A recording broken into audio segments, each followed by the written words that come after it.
ఈ రోజు బైబిల్ అధ్యయనం లూకా సువార్త 21వ అధ్యాయం 1 నుండి 19 వచనాలు.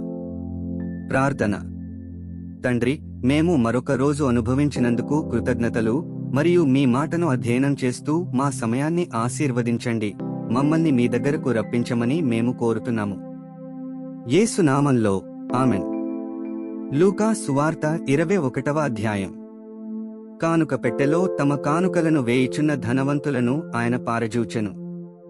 ఒక బీద విధవరాలు 2 కాసులు అందులో వేయిచుండగా చూచి, ఈ బీద విధవరాలు అందరికంటే ఎక్కువ వేసెనని మీతో నిజముగా చెప్పుచున్నాను.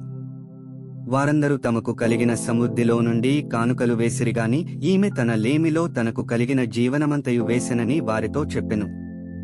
కొందరు ఇది అందమైన రాళ్లతోనూ అర్పితములతోనూ శృంగారింపబడియున్నదని దేవాలయమును గూర్చి మాటలాడుచుండగా, ఆయన ఈ కట్టడములు మీరు చూచుచున్నారే, వాటిలో రాతిమీద రాయి ఉండకుండా అవి పడద్రోయబడు దినములు వచ్చుచున్నవని చెప్పెను. అప్పుడు వారు, బోధకుడా, అలాగైతే ఇవి ఎప్పుడు జరుగును? ఇవి జరగబోవునని సూచన ఏమని ఆయననడుగగా, ఆయన, మీరు మోసపోకుండా చూచుకొనుడి. అనేకులు నా పేరట వచ్చి, నేనే ఆయనననియు, కాలము సమీపించెననియు చెప్పుదురు. మీరు వారి వెంబడిపోకుడి. మీరు యుద్ధములను గూర్చియు కలహములను గూర్చియు వినినప్పుడు జడియకుడి.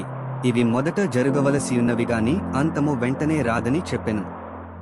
మరియు ఆయన వారితో ఇట్లనెను, జనము మీదికి జనమును, రాజ్యము మీదికి రాజ్యమును లేచును.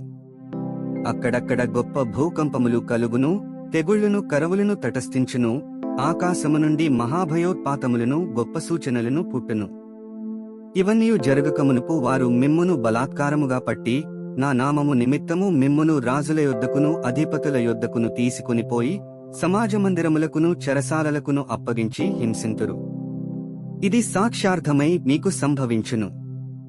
కాబట్టి మేమేమి సమాధానము చెప్పుదుమా అని ముందుగా చింతింపకుందుమని మీ మనస్సులో నిశ్చయించుకునుడి. మీ విరోధులందరూ ఎదురాడుటకును కాదనుటకును వీలు కాని వాక్కును జ్ఞానమును నేను మీకు అనుగ్రహింతును. తల్లిదండ్రుల చేతను, సహోదరుల చేతను, బంధువుల చేతను, స్నేహితుల చేతను మీరు అప్పగింపబడుదురు. వారు మీలో కొందరిని చంపింతురు. నా నామము నిమిత్తము మీరు మనుష్యులందరి చేత ద్వేషింపబడుదురు. గాని మీ తల వెండ్రుకలలో ఒకటైనను నశింపదు. మీరు మీ ఓర్పు చేత మీ ప్రాణములను దక్కించుకొందురు. 19 వచనాలు చదివియున్నాము. ముగింపు ప్రార్థన. ఓ దేవా, మా విలువైన సమయాన్ని మీ వాక్యాన్ని అధ్యయనం చేసినందుకు ధన్యవాదాలు. మా మార్గాలలో నడవడానికి మరియు మన సత్యాన్ని ఇతరులతో పంచుకోవడానికి మాకు ధైర్యాన్ని ప్రసాదించు. మీ పరిశుద్ధాత్మ మాకు మార్గనిర్దేశం చేస్తూ సర్వసత్యంలోకి మమ్ములను నడిపించునుగాక. ఆమెన్.